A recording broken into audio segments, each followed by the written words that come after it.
चलिए देखते हैं, शुरुआत हम कर रहे हैं जीएसटी से। पहले जीएसटी का फुल फॉर्म क्या होता है? Goods and service tax. ये रेहान कौन? अच्छा, चेक कर रहे हो sir. Goods and service tax, goods and service tax, ये फुल फॉर्म है। गुड्स का क्या अर्थ है? अब वस्तु का क्या अर्थ है हिंदी में समझाएं तो, मोटे मोटे भाषाओं में तो समझा दीजिए मुझे। यहाँ ऐसा कुछ है रखा हुआ जो गुड्स है? यहाँ ऐसा कुछ है तो गुड्स है? ऐसी चीज जिसको हम प्रॉफिट के लिए परचेज करते हैं। अच्छा, तो यहाँ जो कुछ है वो अब लग रहा है कि गुड्स है? Yes sir. गुड्स है। बिल्कुल। अच्छा सुनिए, आप इन अदर वर्ड्स मोटा मोटा कह सकते हैं, बट IAM के लिए गुड्स नहीं है। गुड्स वो चीज होती है जो छू सकते हैं, ठीक है, इससे छू सकते हैं, इसे भी छू सकते हैं, सब कुछ छू सकते हैं, वस्तु है, बट हम इसको रीसेल नहीं कर सकते, क्योंकि IAM का मेन ऑब्जेक्टिव है कि ट्रेनिंग प्रोवाइड करना, सामान नहीं बेचना। हम स्किल सेल कर रहे हैं, जो हमारे अंदर स्किल है वो आपको हम दे रहे हैं। तो सर्विस सेक्टर में हम हैं, गुड सेक्टर में नहीं है। तो हमारे पास जितने भी चीजें देख रहे होंगे ये हमारे लिए गुड्स नहीं है, लेकिन मैंने तो कहां से खरीदा होगा? किसी दुकान से, किसी दुकान से खरीदा होगा। अब दुकान वाले फिर खरीदा होगा कहीं से, तो उसने खरीद करके फिर मेरे को बेचा। यानी उसके पास, जैसे मान लीजिए प्रोजेक्टर है, जहां से खरीदा होगा जिस दुकान से, प्रोजेक्टर उसने कहीं से डीलर से खरीदा होगा, दुकान वाला ये सोच के खरीदा होगा कि उसे पुनः सेल करना है, पुनः सेल करना है, तो उसके लिए वो गुड्स है। मैंने खरीदा है इसलिए क्योंकि इस्तेमाल करना है, उसने खरीदा इसलिए था क्योंकि उसे सेल करना है, तो उसके लिए गुड्स है। हमारे लिए यही चीजें हो जाती है फिक्स्ड असेट्स, अस्थाई संपत्ति, या दूसरे शब्दों में फिक्स एसेट को बोलते हैं कैपिटल गुड्स। मतलब उसके लिए गुड्स है, बट हमारे लिए वो कैपिटल गुड्स है, क्योंकि हम इसे यूज कर रहे हैं।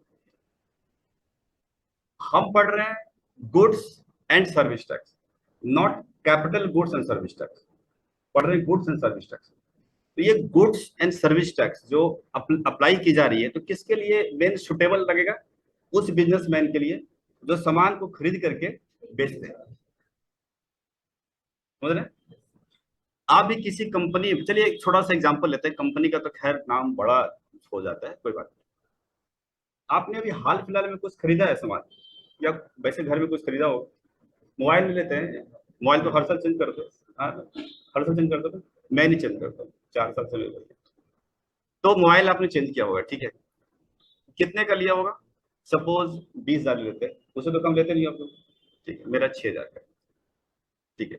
तो ये रही 20,000 का मोबाइल आपने खरीदा होगा, और ठीक है जीएसटी के साथ खरीदा होगा, लेकिन मैं एक मान लेता हूँ कि 20,000 प्लस जीएसटी आपने लिया, तो मोबाइल के ऊपर 18% का आमतौर पे जीएसटी है, तो 20,000 तो आपकी कीमत हो गई, मतलब उसकी कॉस्ट बात कर सकते हैं एक तरह का, और ये हो गया जीएसटी जो आपने दिया होगा।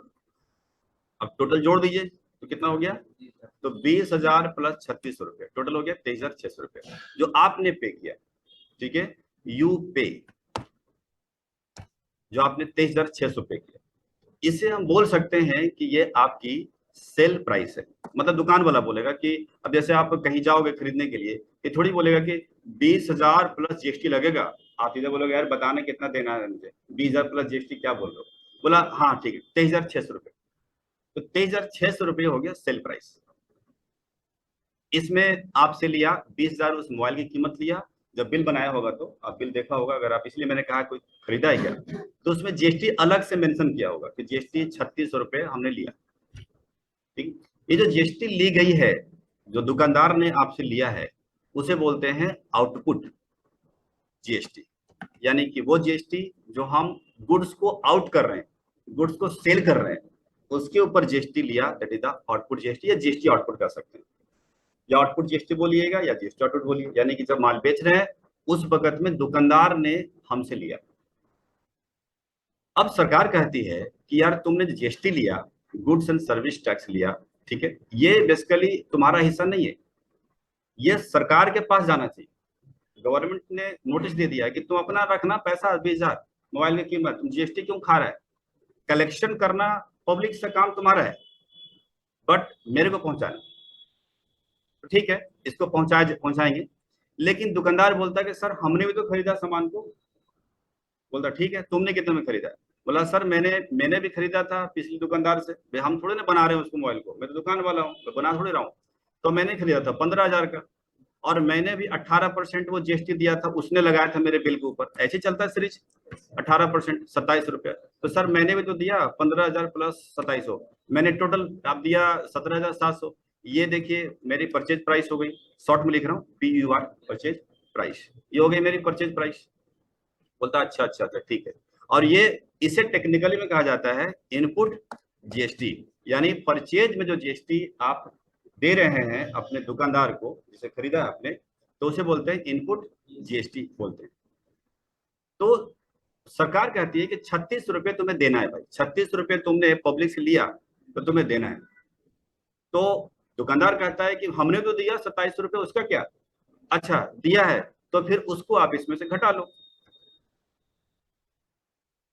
अच्छा, तो इसका मतलब फॉर्मूला बन गया आउटपुट माइनस इनपुट, मतलब जो हमने लिया पब्लिक से वो, और माइनस में जो हमने दिया वो, घटा दीजिए। तो अब रिजल्ट कितना आता है, तो जरा इसको जरा देख लेते हैं यहाँ पर।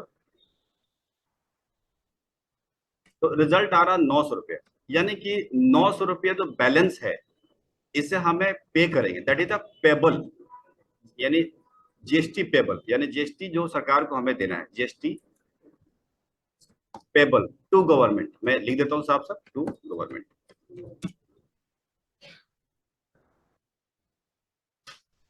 PAYABLE, टू, अच्छा टू यहाँ पर, ठीक, जीएसटी पेबल टू गवर्नमेंट। तो समझिए बात को कि पहली स्टेप तो ये हो गई कि हमने जीएसटी यहाँ, सॉरी इसका ले लीजिए, पहली स्टेप ये हो गई कि हमने माल बेचा, माल बेचा, किसी को भी बेचा, तो हमने जीएसटी लिया, दुकानदार की तरफ से बात करूंगा। और दूसरी स्टेप हो गई कि माल खरीदा था हमने, तो हमने भी जीएसटी दिया था। तीसरी बात हो गई कि सरकार को देने हैं पैसे, तो मैंने बोला कि मैंने तो 3600 लिए, बट मैंने भी दिया था 2700 रुपये, दुकानदार कह रहा है, तो बाकी तो बैलेंस जो है 900 रुपये यही पे करें। सरकार ने बोला हाँ हाँ ठीक है पे कर।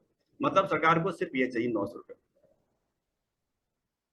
हर एक बिल के ऊपर जो लग रहा है जीएसटी, हर एक बिल के ऊपर जीएसटी लग रहा है, हर एक बिल का हिसाब किताब ऐसे चलेगा, चलेगा चलेगा चलेगा चलेगा चलेगा। दिन भर में 200 बार सामान बेचते हैं, 300 बार सामान बेचते हैं, कोई 50 बार बेचता है, 50 बिल कटे हैं, 100 बिल कटा है, तो क्या सबका एक एक करके निकालते रहेंगे?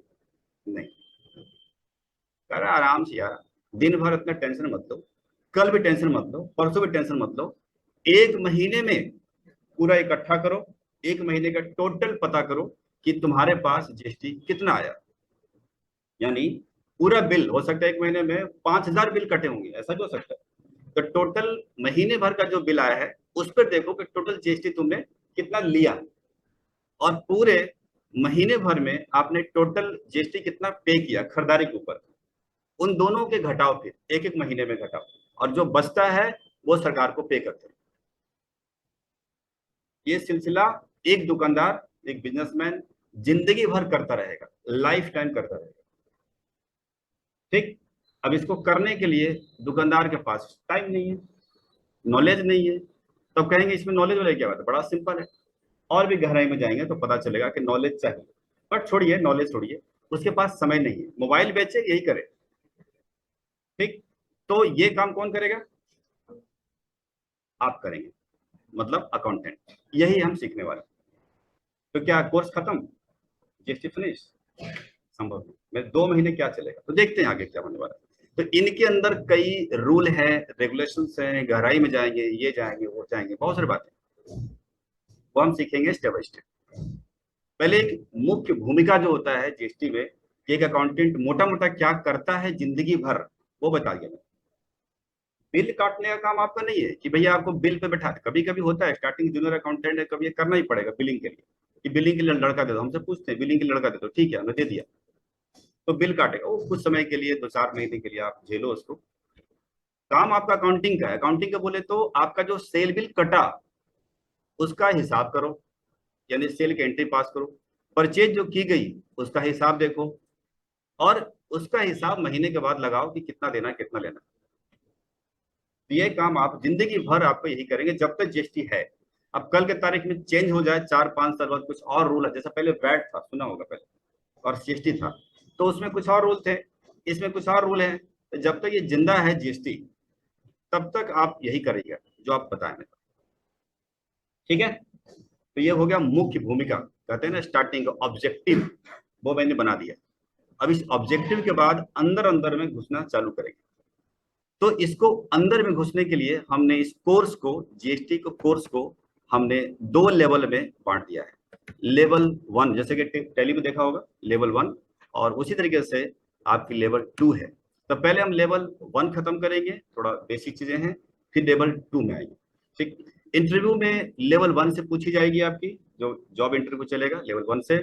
और जब ये लेवल 1 की चीजें आप बेड़ा पार कर लोगे, यानी कि आप बता दोगे ढंग से मौखिक रूप से, तब लेवल 2 के लिए आपकी टैली भी बैठा दी जाएगा।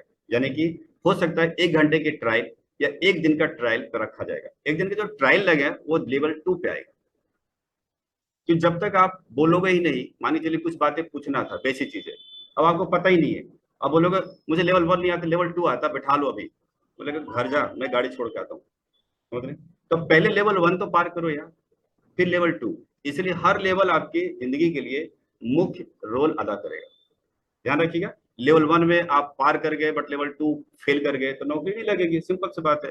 लेवल 1 आता ही नहीं है, सोचो लेवल 2 कर लेते हैं, संभव नहीं है।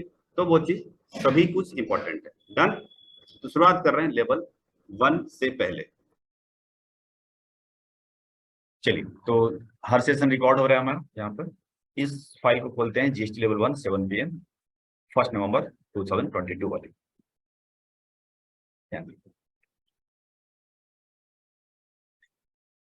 लेवल 1 में कुछ थ्योरेटिकल पार्ट है, जो 1 से लेकर 12 पॉइंट हम क्लियर करेंगे, जो इंटरव्यू में इसी से पूछा जाएगा, इसको ध्यान रखिए। तो शुरुआत करते हैं सीट नंबर 2 से। सीट नंबर 2 में जो टॉपिक है उसी का थोड़ा सा डिटेल्स हमने यहाँ बनाया है। जैसे सीट नंबर 1 में कंटेंट्स है और उसके हिसाब से यहाँ पर हम लिखा है। सुनिए, पहले बात समझते हैं कि हम लोग पढ़ रहे हैं जीएसटी। जीएसटी एक प्रकार का टैक्स है। तो इंटरव्यू के अंदर पहला जो क्वेश्चन पुटअप करता है वो ये पूछता है कि टैक्स क्या होता है। तो टैक्स के बारे में जवाब दीजिएगा कि टैक्स एक पब्लिक का पैसा, हमारा आपका पैसा, हर पब्लिक का पैसा जो कि गवर्नमेंट के पास जाती है, उसको बोलते हैं टैक्स।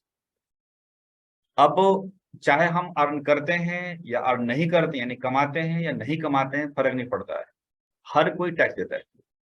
जैसे हॉस्पिटल में एक बच्चा जन्म लिया, अभी बेचारा अभी आया है दुनिया में, लेकिन ठप्पा लगा गया है कि उसने टैक्स भरा है, क्योंकि जब बिल कटे होंगे हॉस्पिटल के अंदर तो प्लस जीएसटी, डायपर खरीदा प्लस जीएसटी, कपड़े खरीदा प्लस जीएसटी, दवाई खरीदा प्लस जीएसटी। सोचो, मतलब एक बच्चा जो जन्म लिया है अभी जस्ट, वहीं से वो टैक्स पेड करके चल रहा है, तो उसका भी कंट्रीब्यूशन सरकार के पास जा रही है, तो वो टैक्स होता है। तो आप सिंपल कहेंगे tax is the public amount goes in government treasury. Tax कितने प्रकार का होता है तो बताएंगे, डायरेक्ट और indirect tax. Direct tax, indirect tax. Direct tax का मतलब वो टैक्स जिसमें गवर्नमेंट सीधा कहती है पब्लिक को कि हमारे पास आओ, वेबसाइट बना है, उस पर टैक्स जमा करो। जैसे इनकम के ऊपर टैक्स, आपका इनकम बनता है, टैक्स देखिए कितना आता है, जमा करिए। हाउस टैक्स, घर में आप रहते हैं, घर के आसपास सोचते हैं सफाई हो, तो इसके लिए आपको टैक्स देना पड़ेगा, एमसीडी मांगती है, वो डायरेक्टली साइड पे जाइए पे कर दीजिए। दूसरा है इनडायरेक्ट टैक्स, मतलब सरकार हमसे नहीं कहती पब्लिक को कि तुम टैक्स दो, वो दुकानदार से बोलता है कि तो जो भी पब्लिक तुम्हारे पास आता है उससे टैक्स लो, और वो टैक्स लेकर के फिर हमें पहुंचाओ। जैसे घर में एक साबुन से हम नहाते हैं, साबुन लाने गए दुकान में, तो साबुन में भी टैक्स लगा हुआ है, टैक्स के साथ हम पेमेंट करते हैं दुकानदार को, दुकानदार फिर उस टैक्स की रकम को आगे पे करता है सरकार। अगर मेरे को जानकारी है कि साबुन की कीमत में, मान लीजिए हम साबुन 30 रुपए खरीदते हैं और इसमें 5 रुपये जीएसटी है, 25 रुपए का साबुन है और 5 रुपये जीएसटी है, तो मैं सोच रहा हूँ कि नहीं, 5 रुपये हम तुम्हें नहीं देंगे, ₹5 सरकार को मैं दे दूंगा, टैक्स तो मेरा ही है, मैंने पढ़ा है। कहेगा भाई साहब वो नहीं देंगे तुझे। क्यों? क्योंकि रूल ही ऐसा नहीं है कि आप टैक्स मुझे नहीं दोगे, टैक्स डायरेक्ट पहुंचाओगे। डायरेक्ट टैक्स का रूप ही नहीं है ये। जीएसटी एक इनडायरेक्ट टैक्स का रूप है, यानी एनी हाउ आप जो है पे करेंगे, वो दुकानदार को ही पे करना पड़ेगा, दुकानदार फिर आगे पे करेगा सरकार।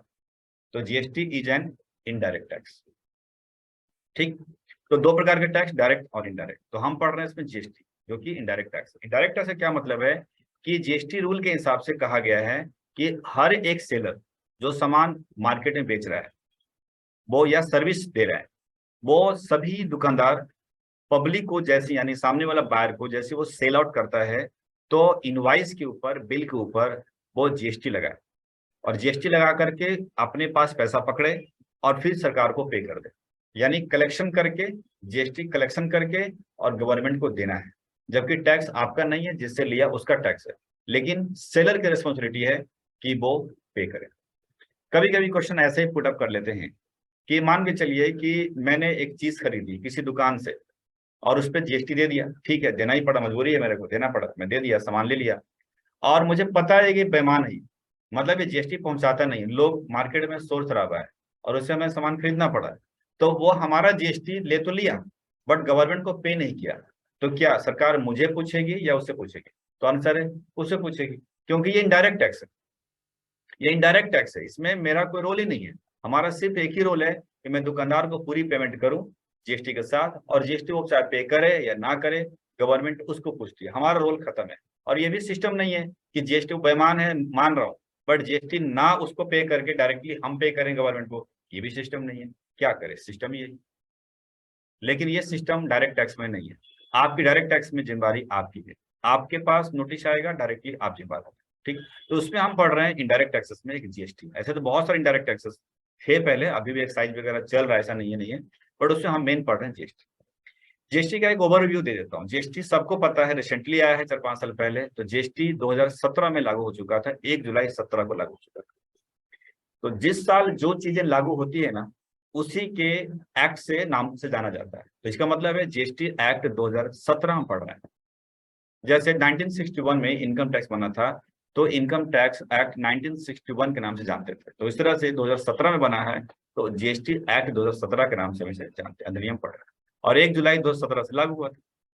ठीक है, रूल क्या कहा था, बता ही दिया कि कोई भी सेलर गुड्स सर्विसेज मार्केट में सप्लाई करता है, तो इनवाइस के ऊपर उसे जीएसटी लगा करके पब्लिक से लेना है, बाहर से लेना है, और फिर लेकर के गवर्नमेंट को पे करना है। इसे बोलते हैं इनडायरेक्ट टैक्सेस। ठीक, अभी तक गवर्नमेंट ने हर आइटम के ऊपर जीएसटी लगाना स्टार्ट करवा दिया। कुछ पे 0% है, वो भी आप जीएसटी के दायरे में ही मानिए उसको, लेकिन हर आइटम के ऊपर लग रहा है। बट 3 आइटम ऐसे हैं जो कि अभी भी जीएसटी के दायरे में कवर नहीं है। वो है आपकी, इधर आ जाओ, इधर, ठीक, वो है आपका 3 item, alcoholic liquor, petroleum material and electricity. यानी शराब के ऊपर जीएसटी आज भी नहीं लगता है। आज भी लगता, मतलब पहले लगता था क्या? नहीं भाई, पहले भी नहीं लगता था और आज भी नहीं लगता है। आज जबकि अगर हम 17 से 22 की बात करें तो 5 साल से ऊपर हो गया, तो आज भी गवर्नमेंट की नजर इसके ऊपर नहीं गई है। गई तो है, लेकिन चक्कर क्या है कि बहुत बड़ा रेवेन्यू इस शराब से आता है, वो भी स्टेट गवर्नमेंट को। इसलिए स्टेट गवर्नमेंट चाहती ही नहीं है कि इसे जीएसटी में लाया जाए। जीएसटी में एक बार आ गया तो इसके कंट्रोल सेंट्रल गवर्नमेंट के पास चली जाएगी, तो उससे रेवेन्यू में दिक्कत आ जाएगी। देखा होगा आपने कोरोना काल में कि सब कुछ बंद था बट ठेका खुला था। ठीक है, रीजन यही है, क्योंकि वो सिंपल बात है कि रेवेन्यू कम, ठेका खोल दो भैया, रेवेन्यू अपने आप आने लगेगा। अब जो स्टेट अभी तक ठेका बंद, जैसे बिहार में शराब बंद है, चल रहा नहीं चल रहा है, बंद है, तो पता नहीं वहां कैसे मेंटेन कर रहा है नीतीश कुमार, पता नहीं। ठीक है, बट गुजरात में शायद बंद है ना, तो वो पता नहीं कैसे, लेकिन बहुत बड़ा रेवेन्यू का सोर्स ये शराब है। तो इसीलिए अब मतलब भाई केंद्र सरकार है क्या, राज्य सरकार को मिला जुला के चलने वाली चीज है, इसीलिए सरकार कहती है ठीक है यार, एक आध आइटम है तू भी कमा ले, तो इसलिए छोड़ दिया। तो क्या एल्कोहलिक लिकर के ऊपर, यानी शराब के ऊपर जीएसटी नहीं लगता है आज भी, और पहले भी नहीं लगता था, तो उसके ऊपर कोई टैक्स लगता नहीं है क्या? लगता है भाई, जो पहले टैक्स था, जैसे लगता था एक्साइज, लगता था वैट, लगता था सीएसटी, आज भी ये जिंदा है इन चीजों के ऊपर। पेट्रोलियम मटेरियल यानी कि पेट्रोल डीजल, इनके ऊपर भी सरकार थोड़ा छोड़ दिया है कि ठीक है, इसके ऊपर भी नहीं लगा रहे हैं। वजह सिर्फ यहाँ भी हुई है कि सबसे ज्यादा रेवेन्यू यहाँ से भी आता है, क्योंकि कोई भी ऐसा स्टेट नहीं है जहां पर गाड़ियां नहीं चलती है, और है तो पेट्रोल डीजल खपत होता है। इसीलिए हर स्टेट में देखा होगा कि पेट्रोल की कीमत अलग अलग होता है, कहीं पर कुछ, कहीं पर कुछ, कहीं, जबकि इंडिया एक नहीं, 28 राज्य हैं भैया, एक ही होना चाहिए ना, लेकिन नहीं, अलग अलग। रीजन यही है कि कंट्रोल स्टेट गवर्नमेंट की है उस पर। इलेक्ट्रिसिटी, यह घर में बिजली बिल आता है, तो बिजली बिल के ऊपर पहले भी जीएसटी नहीं था, मतलब जब हमारे पास बिल आता था, और आज भी जीएसटी का बिल लग के नहीं आता है। तो यानी बिजली कर अलग है, ऐसा नहीं है कि वो उसमें एक्साइज, उसमें वैट सीएसटी लगता है। बिजली का कर देखिएगा तो अलग ही टैक्स लगा, एनर्जी टैक्स के नाम से जानते हैं, तो उसको इसको मतलब है नहीं, वो अलग रखा। तो 3 आइटम अभी भी जीएसटी के दायरे में नहीं है। तो अगला क्वेश्चन पुट अप कर सकता है इंटरव्यू के अंदर कि जीएसटी के अंदर कौन कौन सा आइटम कवर नहीं है, तो आप बताएंगे alcoholic liquor for human consumption. ध्यान रखिएगा, एल्कोहल बोला तो है, बट एल्कोहल दवा में भी यूज होता है, वो तो शामिल है, बट जो मोटा मोटा दारू बोलते हैं, है ना, जैसे एकदम टंच होते हैं, वो वाला ऐसा बोलने का नहीं है मतलब इंटरव्यू में। ठीक है, एल्कोहलिक लीकर शराब के ऊपर आप ह्यूमन कंजम्पशन वाली उस पर लागू नहीं है, पेट्रोलियम मटेरियल के ऊपर लागू नहीं है, और बिजली बिल के ऊपर लागू नहीं। अब कल के तारीख की मीटिंग बैठती है, हर बार ये मामला होता है कि चल लाया जाए, अब कब लाया जाएगा ये कहना मुश्किल है, बट प्रेजेंट कंडीशन में नहीं है। और ये क्वेश्चन बनेगा आपका शुरुआती जॉब वाले। ठीक है, नीचे आते हैं। सरकार ने बोला कि भाई अब सारे टैक्सेस हट गए, अब एक ही लगेगा जीएसटी। जीएसटी गलत, जीएसटी नहीं लगेगा, जीएसटी के भी इन्होंने कई भाग बांट दिए। लोकल जीएसटी मतलब वो जीएसटी जो कि एक ही स्टेट में अगर सामान बिक रहा है, सर्विस दी जा रही है, दिल्ली से दिल्ली, सेलर दिल्ली में, बायर दिल्ली में, मीन सेलर और बायर एक ही स्टेट के अंदर है, तो ऐसे केसेस में उसको बोलते हैं लोकल जीएसटी। और वो जीएसटी 2 भाग में बढ़ जाएगा, जैसे 18% का अगर कोई आइटम है तो वो सी जीएसटी और एस जीएसटी 9% हो जाएंगे, ये लोकल जीएसटी।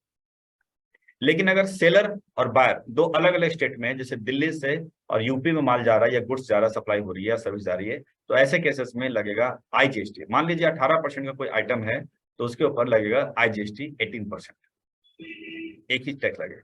तो 2 हो गए, यहाँ पर 3 प्रकार के हो गए, सी जीएसटी अलग, एस जीएसटी अलग, आई जीएसटी अलग।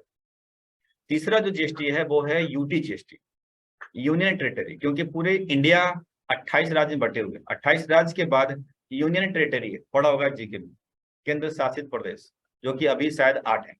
ठीक, तो जैसे कि उसमें आपका पांडिचेरी है, अंडमान निकोबार है, दमन दीव है, ऐसे करके मिला के जम्मू कश्मीर भी शायद है इसके अंदर। ठीक है, इवन दिल्ली भी है, यूनियन टेरिटरी में आते हैं, केंद्र शासित आते हैं।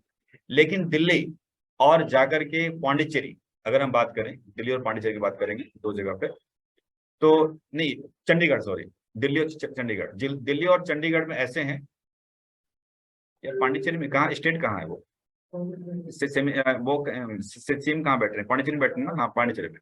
पांडिचेरी भी दिल्ली की तरह है तो यूटी, लेकिन वहां बैठता है सीएम, चीफ मिनिस्टर। ठीक, तो जहां जहां चीफ मिनिस्टर बैठते हैं, ये 8 यूटी में जहां जहां चीफ मिनिस्टर बैठते हैं, उस जगह पे कहा गया कि ये तो जीएसटी वाले ने फिर कंफ्यूज हो गया, यार सीएम बिठा दिया तुमने, स्टेट मानू या सेमी स्टेट मानू, तो बोला कि यार हटा, तुम्हारे हिसाब से अर्ध राज्य है, जैसे कैसे आर्मी की कहते हैं कि अर्ध राज्य लड़ाई झगड़ा करते रहते हैं, मेरे को तो पूर्ण नहीं मिला, तो झगड़ा करो यार, वो अलग चीज है। बट जीएसटी वाले ने बोला कि हमारे नजरिया से ये पूर्ण राज्य है, और राज्य में है, स्टेट है, तो वहां पर लगता है एस जीएसटी, तो यहां भी लगेगा एस जीएसटी, यानी सी जीएसटी और एस जीएसटी, जहां पर सीएम है, और सीएम 8 यूटी में 2 यूटी में है, दिल्ली और पांडिचेरी।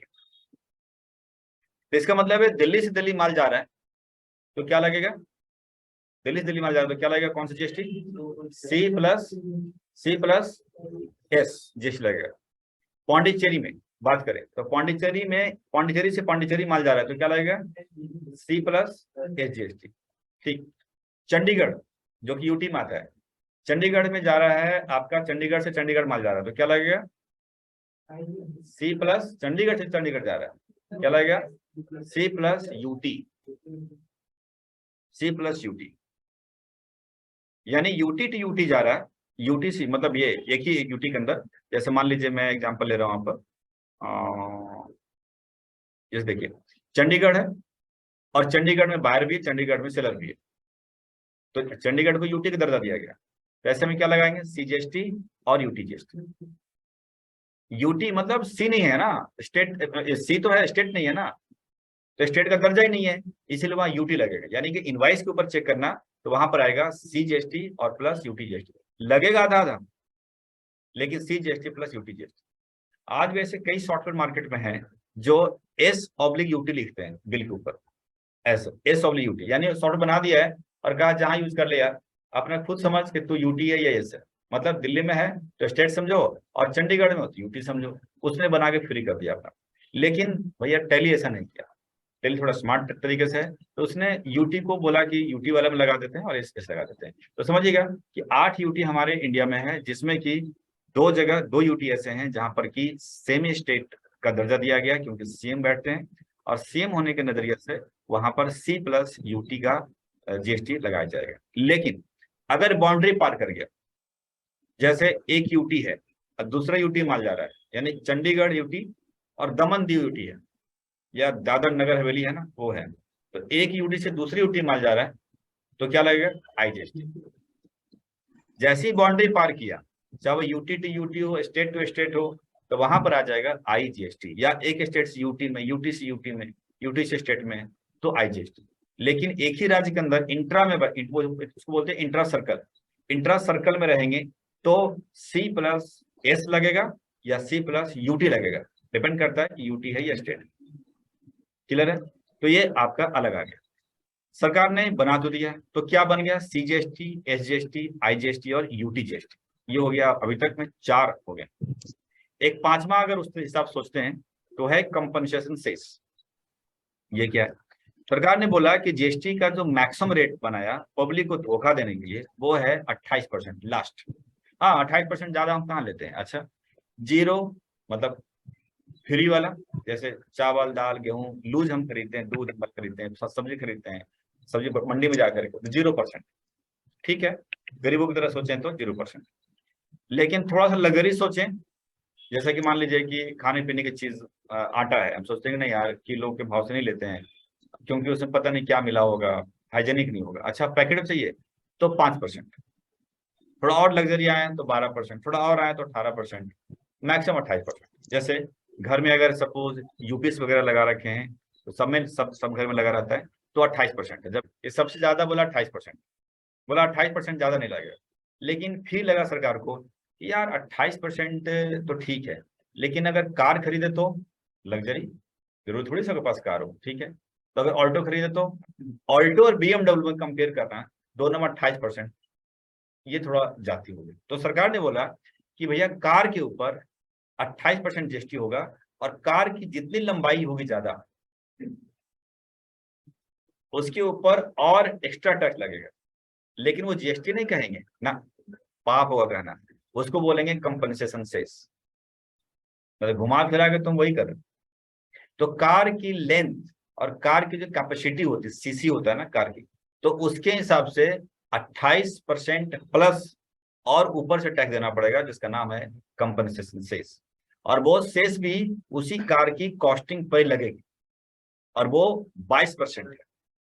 जैसे अगर एक कार खरीदने गए हैं और 7 लाख की कार है, तो IGST 28%, 7 लाख का 28% बनता है 1,96,000 रुपया, ठीक है, दे दिया। अब उसके 7 लाख के ऊपर ही 22% का सेस और लगेगा। तो घुमा फिरा क्यों नहीं कह दिया 28, 22, 50 ना, शर्म आती है। तो उन्होंने बोला नहीं, कंपनसेशन सेस के नाम पे देंगे। जीएसटी 28% है, कहाँ है ज्यादा बड़ा। तो 7 लाख का 22%, तो हो गया आपका 1,54,000 रुपये। जोड़ दीजिए, अब आ गया पूरा पूरा, ये हो गई कॉस्ट उस कार की। तो ये कॉम्पनसेशन सेस आपके लग गया। कॉम्पनसेशन सेस 2 चीजों के ऊपर लगाई जा रही है, एक तो आपकी कार है और एक है तंबाकू। तंबाकू कौन सा महंगा होता है? महंगा नहीं होता, बल्कि तंबाकू कहती मत खाओ। तो उसको महंगा करने के लिए और क्या जुगाड़ करें? 28% जीएसटी ऑलरेडी है, उसके ऊपर और सेस लगा दिया। तो कहते हैं कहाँ महंगा है, 2 रुपये तो मिलता है, 5 में मिलता है। कॉस्टिंग सरकार की नजर में तो 1 रुपया है, लेकिन ये लगा लगा लगा कर 2 रुपये जाता है, सोचता कम खाए, लेकिन फर्क नहीं पड़ता है, वो तो पता ही है ये फर्क नहीं पड़ता है। तो ये क्या करे, सरकार लगा ही, टैक्स ही लगा सकते हैं, मना थोड़ा ना कर सकते। तो इसलिए कॉम्पनसेशन सेस अगला टैक्स। कॉम्पनसेशन सेस के बारे में डिटेल जानना चाहते हैं तो आप गूगल पे चलिए और जा करके आप वैसे लिखेंगे compensation cess, compensation cess on GST लिख रहा है कहीं अंडर जीएसटी, और आप कार के ऊपर लिख दीजिएगा ऑल अबाउट सेस लिस्ट। चलिए यहाँ पर देख लेते हैं, एक दिख रहा है, एक लिंक यहाँ से देख लेते हैं जो रेट आपको बताए। ये बहुत अच्छा रेट नहीं बता रहा है, इसको एक काम करते हैं, एक पॉलिसी बाजार है उस पर बड़ा अच्छा दिखा रहा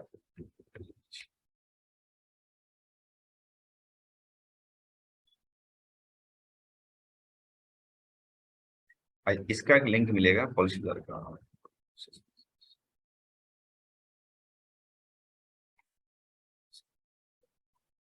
ऑन का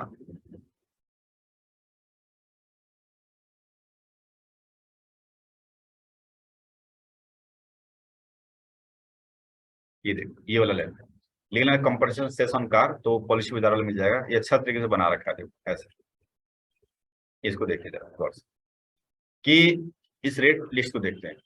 type of vehicle, GST rates, compensation cess, total tax payable. अगर कोई पेट्रोल की गाड़ी है या सीएनजी की या एलपीजी की गाड़ी है जो कि 1200 सीसी से नीचे की है, लेकिन लेंथ भी 4 मीटर से नीचे है, तो कह रहा है भाई इसमें 28 तो सब पे लगेगा जीएसटी, वो तो ठीक है, इसके अलावा कंपनसेशन से ज्यादा नहीं लिया 1%। तो 4 मीटर से कम गाड़ी कौन होती है, जैसे ऑल्टो। 1200 सीसी से कम कौन होती है, जैसे ऑल्टो 800 वगैरह होता है, तो इसकी 1% केवल सेस है जो कि ऑल्टो वगैरह के टाइप का है। लेकिन पेट्रोल, सीएनजी, एलपीजी किसी भी तरीके से चलने वाली कार है, 1200 सीसी से ऊपर है, जैसे एसयूवी वगैरह आजकल जो आ रहे हैं सब 1200 से ऊपर हैं, रिस्पेक्टिव लेंथ, लेंथ का कोई मतलब नहीं, कैपेसिटी बढ़ गई कितना लगेगा 5%, टोटल जीएसटी कितना होगा 50%, मरेगा नहीं। सिंपल कहता कार क्यों ले रहे हो, 100 कह दो। इसके बाद अगर कैपेसिटी 1500 से ऊपर, डीजल गाड़ियों के लिए थोड़ा सा उन्होंने राय दिया कि 1500 से ऊपर है बट 4 मीटर से नीचे है तो 3%, बट 1500 से ऊपर गाड़ी डीजल वाली और 4 मीटर से नीचे है तो 20%। अब यहाँ पर देख रहे हो 20 और 3, इसलिए देखा होगा, मतलब कार कंपनी भी क्या करती है कि 4 मीटर से कम गाड़ी बनाती है, 1 इंच कम। क्यूवी 300 है मेरे पास, वो 4 मीटर की नहीं है, थोड़ी सी कम है, वो जान है तो 12 सीसी से ऊपर की, लेकिन वो कम है, इसीलिए ताकि 20% उस पर ना लगे। 17% हो गया ना, अगर 10 लाख की कॉस्टिंग है तो 17% कितना अमाउंट हो, ज्यादा हो गया, 1.5 लाख पे फर्क पड़ गया। तो भाई यही तो लगता है ना, पब्लिक क्या लगेगा, पब्लिक लगेगा यार कार बहुत महंगी है, नहीं ले रहे। अब बेचारा मैन्युफैक्चरर वाला कहता है नहीं यार मैं तो 8 ही लेके बना रहा हूँ, अब सरकार महंगा कर मैं क्या करूँ, वो थोड़ी सुनेगा, तो कहेंगे नहीं तुम्हारा महंगा है, महिंद्रा कार महंगा है, तो उसने थोड़ा सा कम कर दिया। सेडान गाड़ियां हैं, जो लंबी वाली सेडान गाड़ियां हैं वो महंगी हो जाती है, जो डीक्यू के पीछे होता है फिर, क्योंकि 4 मीटर से ऊपर भाग जाता है, तो लोग वो कम पसंद कर रहे हैं, इसीलिए कर रहे हैं क्योंकि वजह सिर्फ यही है। एसयूवी देखिए ज्यादा कॉम्पैक्ट है और 4 मीटर से कम है, तो वो इसी की वजह से काफी अंतर। सब मैक्सिमम गाड़ी डीजल ही वाली निकालती है जो है महिंद्रा वगैरह, लेकिन डीजल है 15 से सब ऊपर है, 12 से ऊपर है, लेकिन वो ये है कि लेंथ का थोड़ा ध्यान रखता है। लेकिन ऐसा नहीं है, इलेक्ट्रिक कार को देखिए अभी क्या किया उसने सरकार ने, कि इलेक्ट्रिक कार जो कि बढ़ावा देने के लिए कह रहा है, ऑल साइज, चाहे 4 मीटर हो या 8 मीटर हो, 10 मीटर हो या कुछ भी हो, लेकिन हाँ 2 या 3 व्हीलर कुछ भी हो, या 4 व्हीलर को भी यहाँ पर लिया है वैसे तो इलेक्ट्रिक कार का। इलेक्ट्रिक कार कहीं मिल रहा है क्या, हाँ इंक्लूडिंग है ना, all sizes including 2 and 3 wheeler, मतलब ऑल साइजेज इंक्लूडिंग 2 and 3, यानी सभी, चाहे 2 व्हीलर 3 व्हीलर। इसके ऊपर अभी तक भी आपका कॉम्पोनेंट नहीं है, सिर्फ 12% जीएसटी है। इसलिए कि देखो 28 को 12 कर दिया, सीधा 18 भी नहीं किया, 12, ताकि खरीदो, ताकि कॉस्टिंग कम हो जाए। अब इसके बाद भी महंगा पड़ रहा है, इसलिए महंगा पड़ रहा है क्योंकि उसके अंदर बैटरी इतनी महंगी होती है, टेक्नोलॉजी इतनी महंगी है, क्या कर सकते। तो मैन्युफैक्चरिंग कॉस्ट ही महंगा है उसका, जीएसटी से ज्यादा महंगा नहीं है, जीएसटी तो 12% है। लेकिन कल के तारीख में सबके पास अगर इलेक्ट्रिक कार हो जाएगा तो क्या ना हो जाएगी, फिर 18, 28 कॉम्पोनेंट सेस, फिर मीटर से मापते रहो गाड़ी को, यही होने वाला है। तो सरकार के हाथ में, और एक बहुत बड़े अमाउंट देखिए, 50% अगर लीजिएगा तो 10 लाख की गाड़ी 15 पड़ जाएगी, तो 5 लाख का फर्क पड़ेगा। तो गवर्नमेंट समझो कि इस तरीके से वो टैक्स लगा रही है कॉम्पनसेशन सेस के रूप में। यही तंबाकू में भी सेम है, वहां तो 200% का सेस है तंबाकू के ऊपर, बट ठीक है वो हमें नहीं देख रहा है, हम तो कार के ऊपर इसे दिखा रहे हैं ताकि कभी भी अगर कार वाली इंडस्ट्री में अगर आप कभी इंटरव्यू देने जा रहे हैं, जैसे कि बड़े बड़े शोरूम में जा रहे हैं इंटरव्यू देने के लिए, कार मैन्युफैक्चरिंग कुछ भी हो सकता है, डीलरशिप में जा रहे हैं, तो ध्यान रखिएगा कॉम्पनसेशन सेस के बारे में पक्का पढ़ के जाना। यही पढ़ लेना, मान लीजिए BMW वाले शोरूम के अंदर अगर कोई जॉब पकड़ रहे हैं तो देख लीजिएगा BMW ब्रांड का किस वैरायटी का कार है और कितने मीटर का और कितने सीसी का होता है। कॉम्पनसेशन सेस पे पक्का क्वेश्चन पूछेंगे, तो उनको पता है कि नॉर्मल जीएसटी तो सब जानता है, बट कॉम्पनसेशन सेस के ऊपर ध्यान जाता है किसी के भी नहीं। तो ध्यान रखिएगा कि इतने मीटर से इतने मीटर का डीजल का है, पेट्रोल का है, फलाना ढकाना का, वो पढ़ लेना यार, ठीक है, डेट देखो और गूगल पे आराम से मिल जाएगा। तो मिला जुला करके 4 प्रकार के जीएसटी हो गए। CGST SGST को एक मान रहा हूं मैं, लोकल जीएसटी।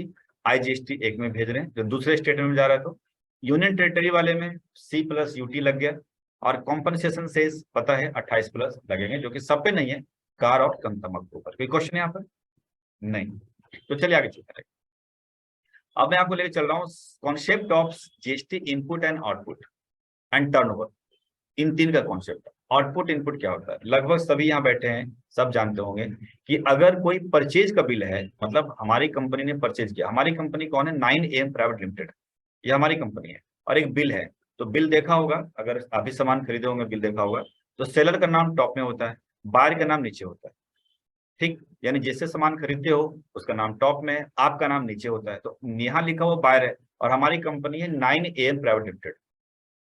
अगर उसने हमें सेल किया है तो सेलर हो गया, हम बायर हो गए, ये मेरे परचेज बिल है, तो उसने जो जीएसटी लगा के मेरे को दिया है, हमने खरीदा है, वो जीएसटी क्या कहलाएगा, इनपुट। सब जानते हैं परचेज के ऊपर जो हम जीएसटी पे करते हैं that is GST input. Clear है, ठीक। अब इसी तरीके से अगर एक ही स्टेट में है दिल्ली में तो जीएसटी इनपुट हो गया। अगर दूसरे स्टेट से खरीदा है, जैसे यूपी से खरीदा है हमारी कंपनी दिल्ली में, तो वो होगा आईजीएसटी इनपुट होगा, ठीक है। सीजीएसटी इनपुट है, वो एसजीएसटी इनपुट है या आईजीएसटी इनपुट है। उसी तरीके से अगर हम लोग सामान बेचते हैं बाजार में, जैसे हमारा नाम टॉप में आने लगता है, फिर बिल काट रहे हैं और किसी दिल्ली वाले पार्टी को बेच रहे हैं, तो हम लगाएंगे जीएसटी, तो उसे क्या बोलेंगे, सीजीएसटी आउटपुट है ये, एसजीएसटी आउटपुट है हमारे लिए। और वैसे दूसरे स्टेट में अगर सामान हम बेचते हैं तो हम बोलेंगे आईजीएसटी आउटपुट है हमारे लिए। तो खरीदने पे GST input, CGST input, SGST input या आईजीएसटी इनपुट, बेचने पे वही सीजीएसटी आउटपुट, एसजीएसटी आउटपुट और आईजीएसटी आउटपुट, यह तो सब जानते हैं। अब इसमें कॉन्सेप्ट है, तो यहाँ पर हो गया आपका GST input, GST output, clear. Turnover बात करते हैं कि हाँ कुछ नहीं, टर्नओवर। टर्नओवर क्या होता है, टर्नओवर होता है सेल, जैसे हम सेल कर रहे हैं तो यहाँ पर टर्नओवर, हमने जब सेल किया तो क्या हुआ, हमने 1,20,000, थोड़ा बड़ा कर देता हूँ, 1,20,000, उसके ऊपर जीएसटी लगा 10,800 रुपये, 10,800 रुपये हमने लिया क्लाइंट से, 1,41,600 रुपये, यानी 1,20,000 का माल था, उसके ऊपर 9% जीएसटी, 9% जीएसटी एससीएस मिला के हमने लिया 1,41,600 रुपये। तो इसमें टर्नओवर क्या हुआ, टर्नओवर होता है जो बिना जीएसटी वाली फिगर, वो कौन सी हुआ, 1,20,000 रुपये, जिसको बोलते हैं टर्नओवर। तो ये टर्नओवर हो गया। अगर ये दोनों सेल बिल को आप मर्ज कर दें, मतलब हम ये मर्ज कर देते हैं दोनों का, तो दोनों बिल तो हमारा ही है ना, 9AM प्राइवेट लिमिटेड, सेलर हम ही है, तो दोनों बिल मिला करके आपका टर्नओवर क्या कहेंगे, कितना हो गया होगा, दोनों को मिला करके 240। 1,20 का यहाँ पर देख रहे हैं गुड्स की कीमत, 1,20 यहाँ देख रहे हैं, तो 2,40,000 हो गया, ठीक। तो टर्नओवर का क्या मतलब है, टर्नओवर का मतलब है कि वो अमाउंट सेल की फिगर जिसमें विदाउट जीएसटी अमाउंट हो, बिल जीएसटी अमाउंट दे रहा है, विदाउट जीएसटी अमाउंट दे रहा है, जिसको बोलते हैं टर्नओवर।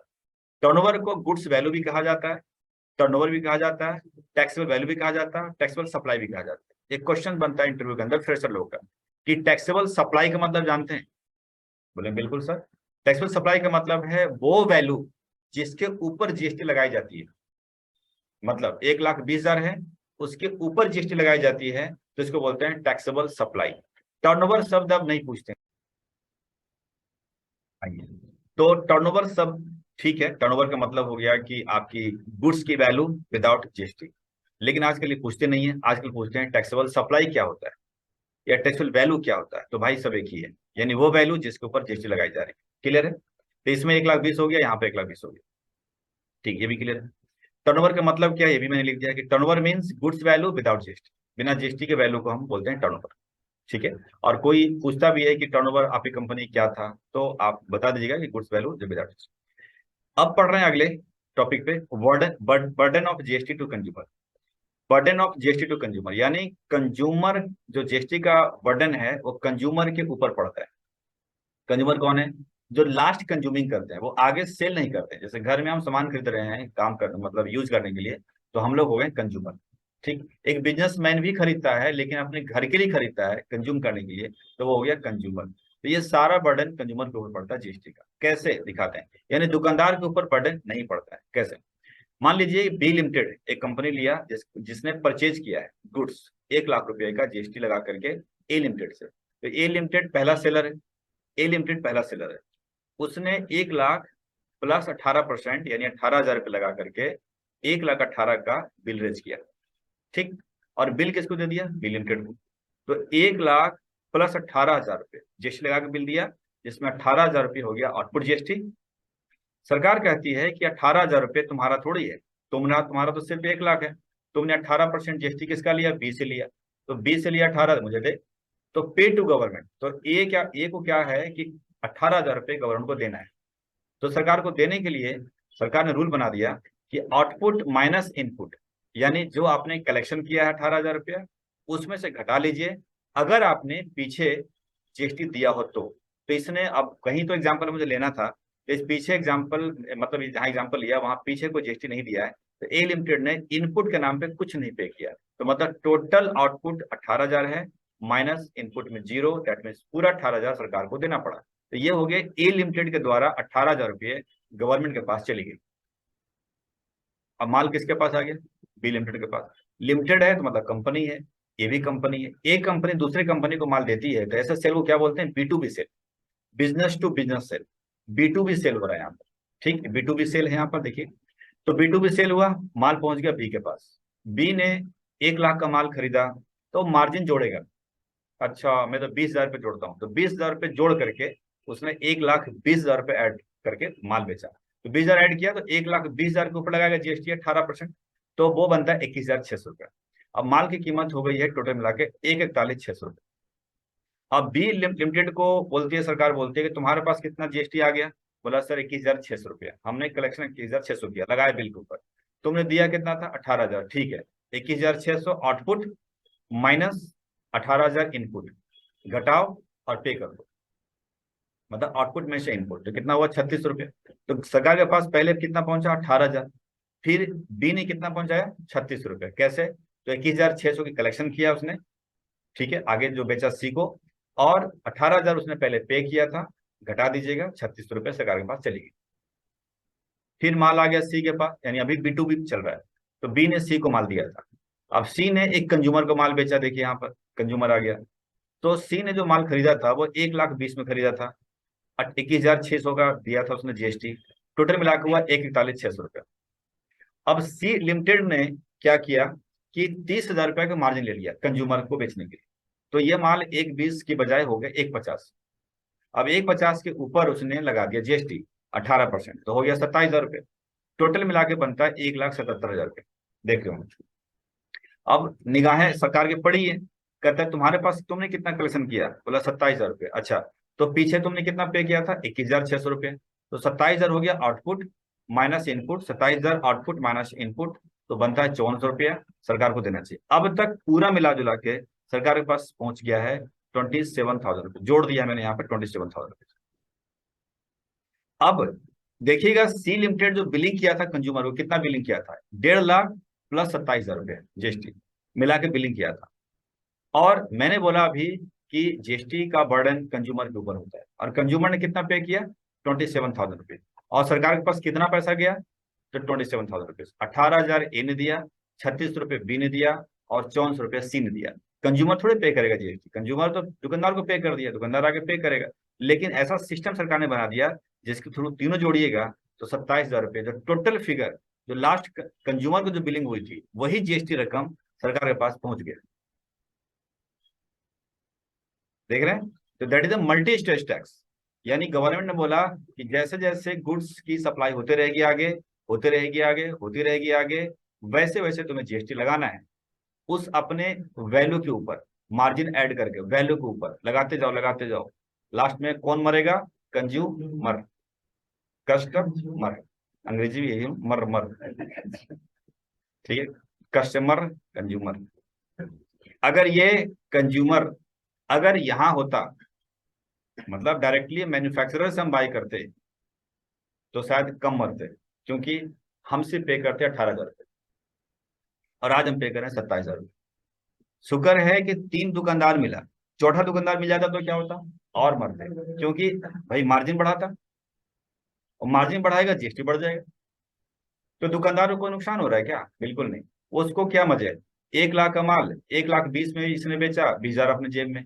जीएसटी का कोई नुकसान नहीं, 21,600 लिया, 18,000 रुपया पहले दिया था, घटा दे, पे कर दिया, अपने जेब से तो कुछ नहीं जा रहा। फिर सी के पास, ये अपने जेब से तो कुछ नहीं जा रहा, 27,000 माइनस 21,600, भाई अपने जेब से कुछ नहीं जा रहा, जेब से किसके जा रहा है? कंज्यूमर के जेब से। तो यानी जितने भी ये चैनल आगे बढ़ेगा, जितनी लंबाई बढ़ती रहेगी इसकी सीरीज की, समझिए जीएसटी का मामला उतना बढ़ता रहेगा, बर्डन के ऊपर, मतलब कंज्यूमर के ऊपर बर्डन ज्यादा बढ़ेगा। इसीलिए ऑनलाइन बिजनेस आज की तारीख में सक्सेस, क्योंकि ऑनलाइन में कौन बैठे हैं? ऑनलाइन में हम आप जैसे छोटे दुकानदार नहीं बैठे, ऑनलाइन में वो बैठे हैं जो एक दुकानदार को बेचता था माल, ए ने बी को बेचता था या बी ने सी को बेचता था।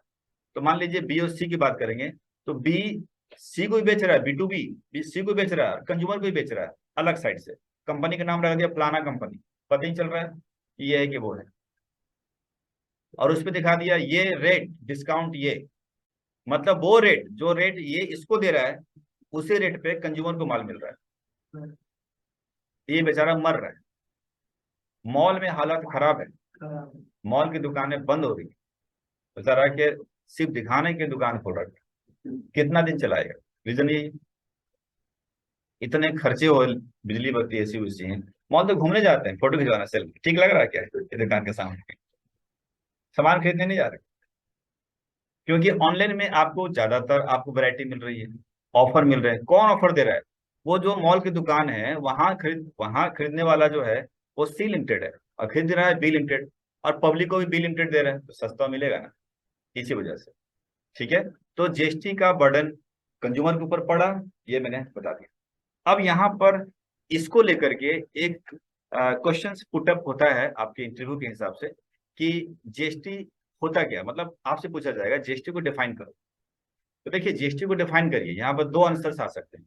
अगर ये 15,000 से 20,000 के जॉब वाले हैं, जैसे आपके कुछ फ्रेशर बहुत सारे बैठे हुए हैं, तो पहली जॉब पकड़ेंगे, तो उनको तो कोई दिक्कत नहीं है, वो बताएंगे कि सर जीएसटी का फुल फॉर्म होता है गुड्स एंड सर्विस टैक्स। ठीक है, ये सुनना भी यही चाह रहा था, गुड्स एंड सर्विस टैक्स। और ज्यादा तो होता क्या है सर, ये कि इनडायरेक्ट टैक्स है, जिसमें कि दुकानदार को हम टैक्स पे करते हैं, दुकानदार फिर आगे पे कर देता है, क्योंकि डायरेक्टली हम पे नहीं कर सकते हैं, पब्लिक डायरेक्टली नहीं पे कर सकते हैं। खुश है, चलो ठीक है, मतलब ये सुनना चाह रहा था। यही परिभाषा अगर आप 45,000 सैलरी पे जा रहे हैं और देंगे, तो आपसे सुनना नहीं चाह रहे। आपका जवाब ही ठीक है, जवाब ठीक है, बट जवाब में स्टैंडर्ड नहीं, मजा नहीं है उसको, कहते हैं ना। तो यहाँ पर क्या करना है आपको, थोड़ा सा स्टैंडर्ड बनाइए। तो यहाँ पर बताइए कि जीएसटी एक मल्टी स्टेज टैक्स है, रूप वही बता रहा हूँ बस, और लेकिन तरीका जो बोलने का तरीका बताते हैं कि multi stage tax. Multi stage tax का मतलब है कि एक दुकानदार दूसरे दुकानदार को माल बेचता है, तो हर स्टेज पे जैसे जैसे सप्लाई हो रही है, हर स्टेज पे जीएसटी लगाया जा रहा है, और वहां पर आउटपुट में से इनपुट माइनस करके गवर्नमेंट को पे हो रहा है। ठीक, और जीएसटी एक वैल्यू एडेड टैक्स है। वैल्यू एडेड टैक्स क्या है बताते हैं। दुकानदार जितना वैल्यू ऐड कर रहा है, मार्जिन ऐड कर रहा है अपना, सरकार उसका टैक्स मांग रही है, समझिए। Value added tax, GST is a value added tax, मतलब जितना वैल्यू या मार्जिन ऐड कर रही है सरकार, उसका टैक्स मांग रही है। एग्जांपल ले रहा हूं, ए लिमिटेड ने 1 लाख का माल बेचा, तो कितने का बाय किया था, ये तो दिया नहीं हमने, तो इसका मतलब है 1 लाख की पूरी वैल्यू ऐड किया, मतलब पूरे का पूरा। तो 1 लाख पूरा वैल्यू ऐड किया, तो 1 लाख का वैल्यू का 18% कितना होता है, 18,000 रुपया सरकार के पास पहुंच गया।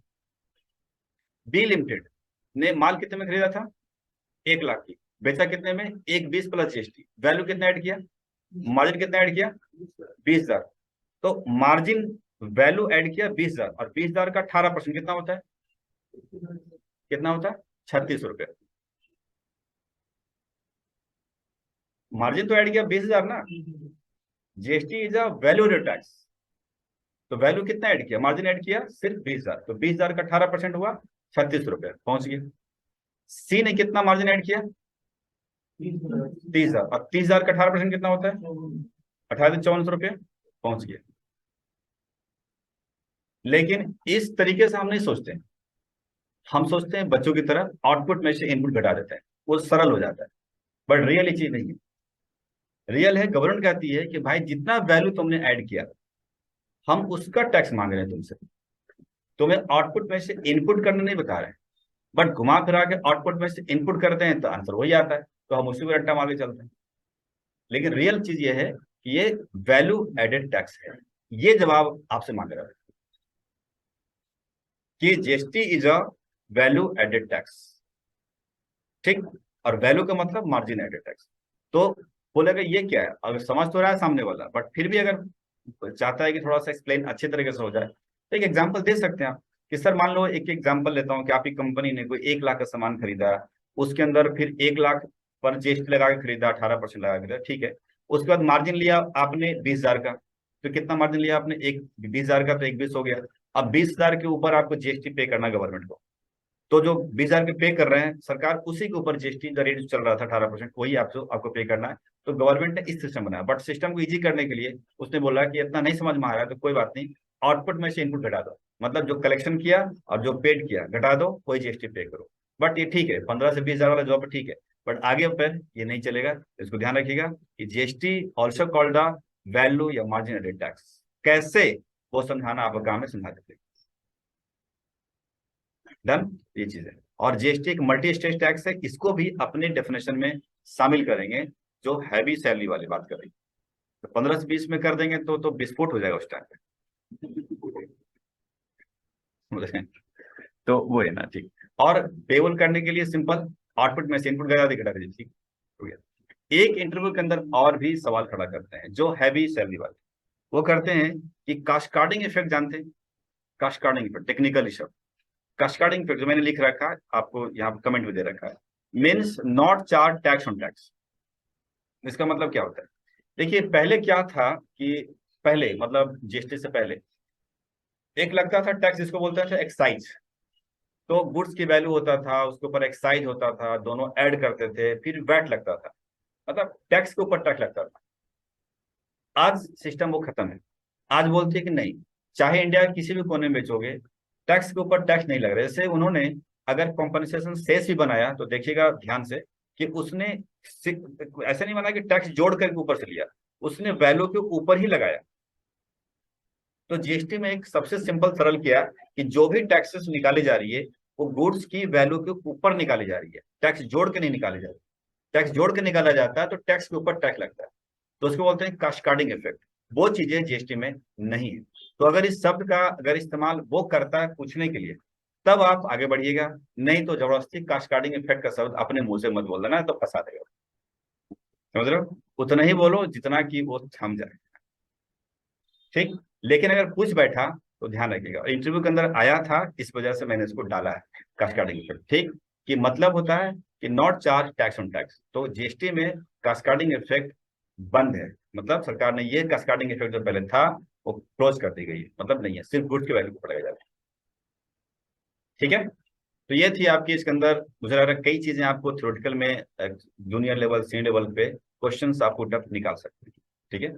आपको लग रहा है वीडियो के हिसाब से कुछ निकाल सकते हैं, मतलब कहीं नोट वोट बना सकते तो बना लीजिएगा, क्योंकि नोट्स बनाने के लिए मैं यहाँ लिखवाऊंगा नहीं, है ना, लिखवाना तो नहीं पड़ेगा ना, कुछ ऐसा लग रहा है तो आप देख लेना, जो जो इंपॉर्टेंट आपको लगता है अपने हिसाब से आप कर लीजिएगा, ठीक है। तो फर्स्ट पेज खत्म है, कल हम बात करेंगे इसके आगे क्या, वो भी थ्योरी 3-4 दिन चलेगा, 3-4 दिन बाद ये फिर आ जाएंगे नोट, ठीक है। तो आज इतने रखते हैं, कल हम फिर आगे बात करेंगे, जीएसटी नंबर के बारे में कुछ कॉन्सेप्ट बताएंगे आगे का।